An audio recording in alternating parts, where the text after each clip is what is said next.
Hello, hello. Alors, il vient de m'arriver un truc hallucinant. En tout cas, hallucinant pour moi. Et j'ai vraiment le goût de vous le partager. Parce que ça vient tellement faire écho à ce que vivent les clients que j'accompagne. Ok, chacun prend son temps pour évoluer, pour aller là où il doit aller. Ça, ben, intellectuellement, une grande partie des gens le savent. Mais là, ce que je veux te partager, c'est quelque chose de concret. C'est-à-dire que, je remets du contexte. Voilà, on est dimanche, il fait beau, il fait bon, surtout. Moi qui suis frileuse, là, je peux sortir, il y a du soleil. Et puis, j'ai décidé de désherber. Ça m'a pris comme ça. Je désherbe et je nettoie un peu partout, que ce soit le parking. Et puis, j'en arrive au potager, tranquillement. Je vais vers le potager.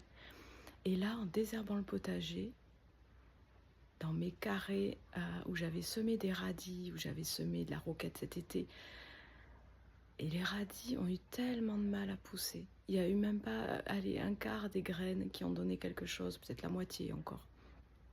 Le temps n'était pas terrible cet été. Et j'avais semé pourtant, dans différents carrés. Et là, je désherbe et je trouve des radis. Des radis, des radis. C'est-à-dire que 4 mois après que je les ai semés, ok, je te montre. Des radis. C'est pas peut-être les plus beaux du monde. Et puis des physalis. Et des physalis, il y en a encore une trentaine. Et elles ont résisté au gel. Et les radis ont résisté au gel. Alors certes, ils ont une drôle de tronche. Ils sont vraiment... C'est pas les plus beaux du monde. Et en plus, ils ont nourri la nature. Parce que des comme ça, j'en ai trouvé plein. Donc je les ai laissés pour les insectes et pour les vers de terre. Mais c'est pour dire, du moment que la graine est semée, elle poussera quand ça sera le bon moment pour elle. Quand les conditions seront réunies pour qu'elle puisse pousser. Mais déjà, tout est là. La graine est dans son milieu. Et ça m'a fait tic parce que je me suis dit, mais c'est ce que je dis à mes accompagnés. Je leur dis, quand on se voit pendant les séances, quand on partage des choses, dans ce que je leur transmets, je dis, certes, c'est peut-être pas le moment, là, tout de suite, vous souhaitez des changements importants, mais tout ce qu'on est en train de faire porte ses fruits. Et il porte ses fruits au moment où c'est le plus juste pour vous. Et là, c'est exactement comme ça que je conçois l'accompagnement.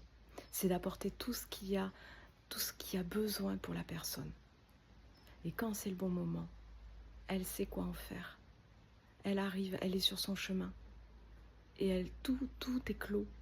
Tout est clos dans le sens de la fleur, le bourgeon est clos et la fleur apparaît.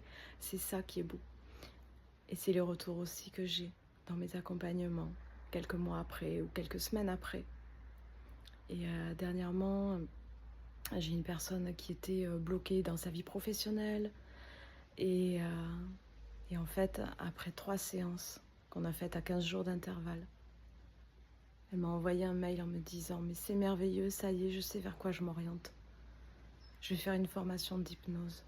Je veux accompagner les gens toujours comme ce qu'elle faisait jusque-là, mais différemment. » Et c'est ça qui est beau. Parce que quand on est perdu, quand on ne sait plus où on va, qu'on cherche de l'aide, il n'y a pas de solution miracle immédiate. Tout part de chacun d'entre nous, tout part de l'intérieur de nous. Mais du moment que la graine est semée, tout est possible. Alors, voilà, c'était mon cadeau du dimanche.